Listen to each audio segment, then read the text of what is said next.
დანახვა თვითონ ადამიანის, დანახვა საკუთარი თავის, აი გაგება, ვთქვათ, აი რა არის, ვთქვათ, ლუკმა პური, ერთი ლუკმა პური რას ნიშნავს, ერთი ყლუპი წყალს რა მნიშვნელობა აქვს,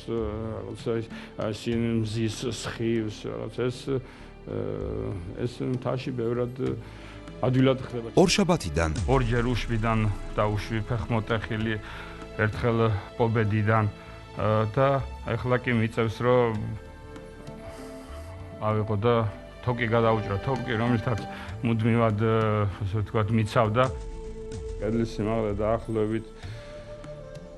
400-500 მეტრია, ეხლაც ასე ვთქვათ ყურებში მიდგას ეს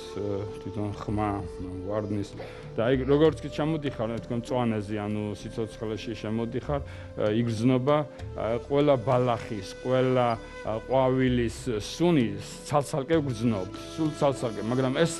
ძალიან ცოტა ხანს გრძელდება, ეს რო დიდხანს გაგრძელდეს, ალბათ ვერ გაუძლებთ, მაგრამ ჩაის თემა TV11-ზე